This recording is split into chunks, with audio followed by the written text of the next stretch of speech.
Welcome, everyone, to a massive, breaking update in the world of professional tennis that has left the European sporting community and entirely the nation of Spain absolutely stunned.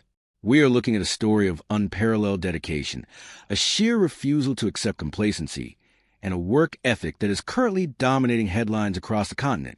Just hours after the grueling, high-stakes environment of the Mutua Madrid Open, where the absolute best in the world gathered to battle on the European red clay, a bombshell dropped regarding the immediate whereabouts and actions of rising Filipina tennis sensation, Alexandra Eala. The sporting press expected her to be resting, perhaps taking a well-deserved few days off in the Spanish capital, recovering from the physical and mental toll that a major WTA tournament demands.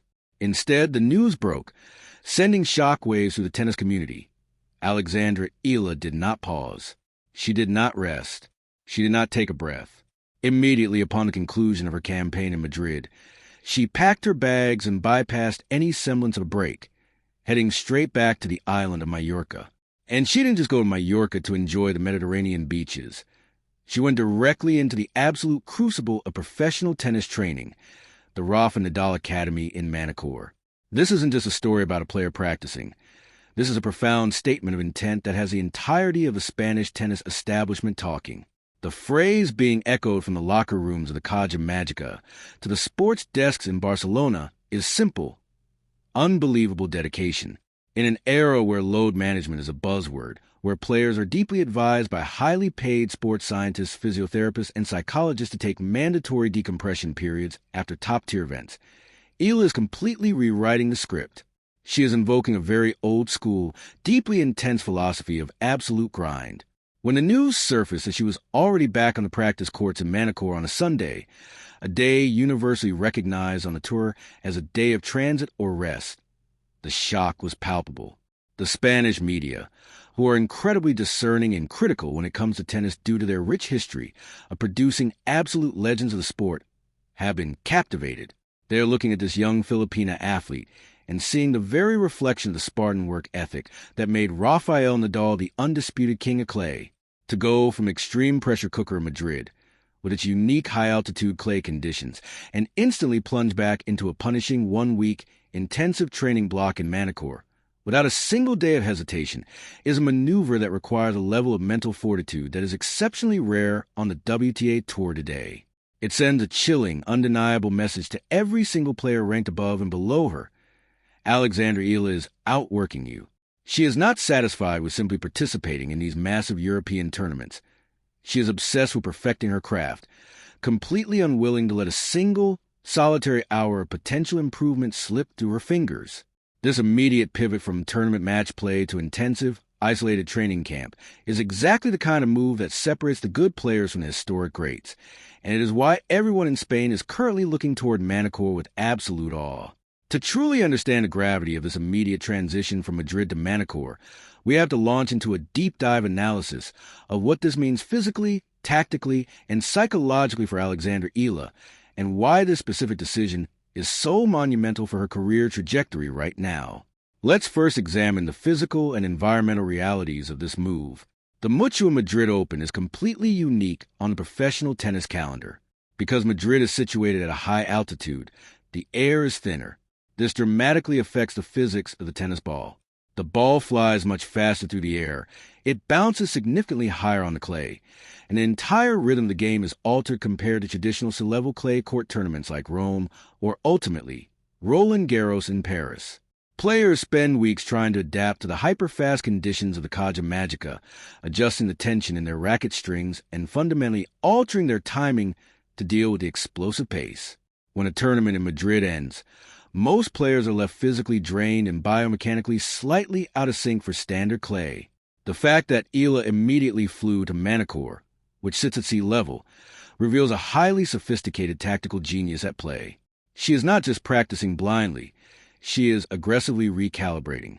By instantly stepping onto the courts at the Rafa Nadal Academy, she is purposefully erasing the high-altitude habits she had to build in Madrid and immediately forcing her body and her muscle memory to adapt back to the heavy, grinding, sea-level clay that she will face in the most critical upcoming tournaments of the European summer.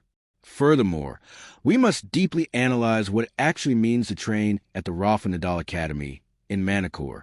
This is not a luxury resort with a few tennis courts. This is an institution built on a philosophy of suffering, endurance, and breaking through perceived human limitations. The training regimen at Manacor is famously relentless, under the watchful eyes of some of the most demanding coaches in the world, many of whom were forged in the exact same fires as Nadal himself. Players are pushed to the brink. When Eala initiates an immediate one-week training block here, starting on a Sunday, she is signing up for grueling, multi-hour sessions of heavy topspin drilling, brutal side-to-side movement exercises, and intense physical conditioning in the gym. The red clay in Manacor is kept heavy and slow, specifically designed to make it incredibly difficult to hit a clean winner. This forces a player to construct points with intense patience to hit 10, 15, or 20 high-quality shots in a single rally.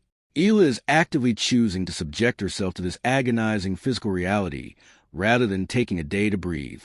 This tells us that she and her coaching team have identified specific minute weaknesses or areas of necessary improvement from her performance in Madrid, and they possess the extreme discipline required to address them instantly. Psychologically, this is where the story becomes a masterpiece of athletic mindset. Professional tennis is arguably the most isolating and mentally taxing sport on the planet. You are alone on the court, dealing with immense pressure, public scrutiny, and the crushing weight of your own expectations. After a tournament like Madrid, the natural human instinct, the biological imperative, is to seek comfort, to seek a release of that pressure. Eala's decision to immediately substitute the pressure of competition with the extreme pressure of high-intensity training shows a fascinating psychological profile. She is demonstrating what sports psychologists call intrinsic hypermotivation.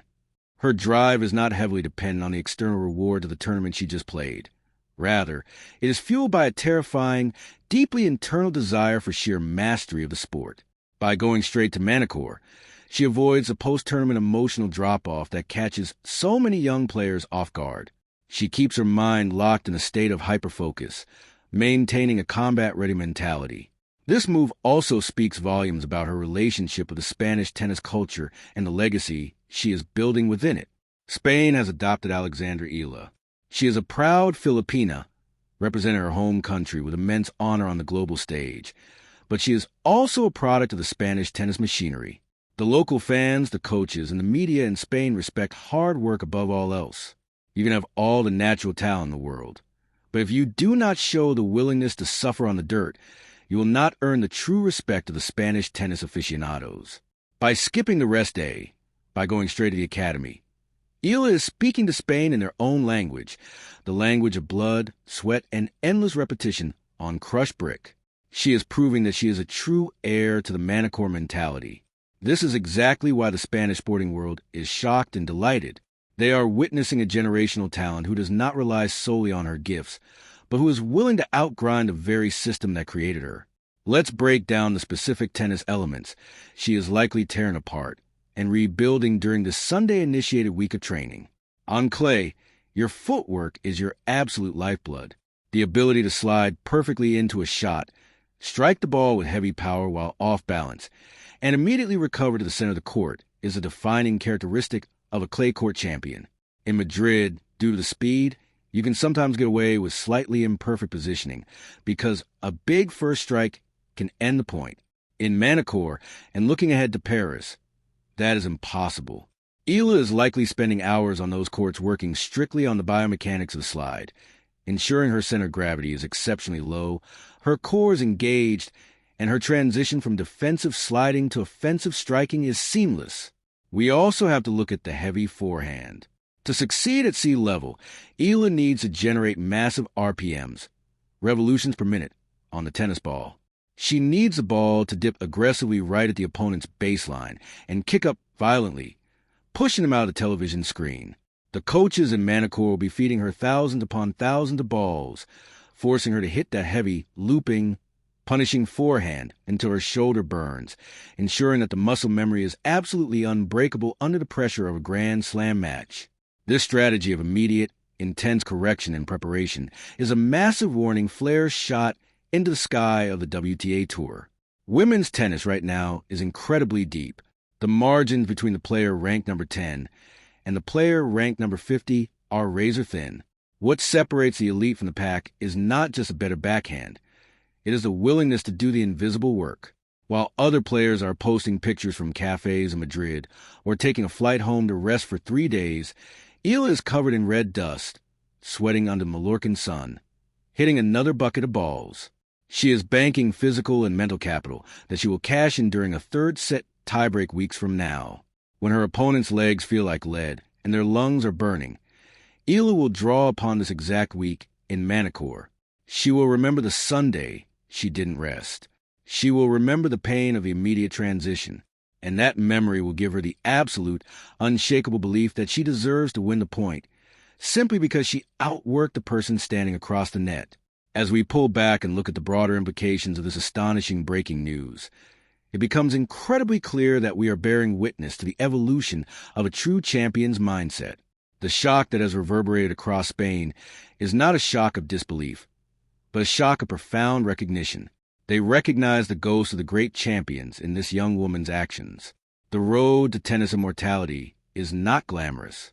It is not paved with endorsements, red carpets, or easy days off. It is paved with crushed brick, endless repetition, extreme physical discomfort, and an unyielding, almost terrifying obsession with improvement. Alexandra Eala's decision to travel directly from a Mucho Madrid Open to the practice courts of the Rafa Nadal Academy in Manacor, initiating a punishing 1-week training block on a Sunday, is a masterclass in professional dedication. She has fundamentally drawn a line in the clay. She has shown the world that she understands the ultimate truth of professional sports. There are no shortcuts. The transition from a highly touted junior prospect to a consistent, dominant force on the women's professional tour requires sacrifices that most normal people simply cannot comprehend. Giving up your recovery time, denying yourself the basic human luxury of rest after an extreme physical endeavor, and willingly choosing to immediately suffer again for the sake of your art is extraordinary. It sets a brilliant, challenging example for young athletes around the globe, particularly in the Philippines, where she is viewed as a monumental sporting hero. She is showing an entire generation that talent is only the entry ticket. It is a relentless, unseen, unglamorous grind that actually buys the championship trophy. Looking forward, this week in Manacor will serve as the absolute bedrock for the remainder of her European clay court swing. The tactical adjustments, the physical conditioning, and immense psychological hardening she will achieve over these 7 days will be the exact weapons she carries into the trenches of the upcoming tournaments. When she steps onto the court for her next official match, she will not just be bringing her racket. She will be bringing the heavy, undeniable weight of this intensive, immediate preparation. The entire tennis world, and specifically the passionate fans across Spain and the Philippines, will be watching her next moves with a heightened level of anticipation. They know that a player who trains this hard, who refuses to stop, and who confronts the extreme challenges of the sport with such fierce determination, is a player on the verge of doing something spectacular. We will continue to track her progress, analyze every adjustment, and bring you the absolute most detailed coverage of her journey to the top of the tennis world. Thank you for joining me for this extensive, deep dive analysis into one of the most compelling stories of dedication we've seen on the tour this year. The grind never stops, and clearly, neither does Alexandra Eala.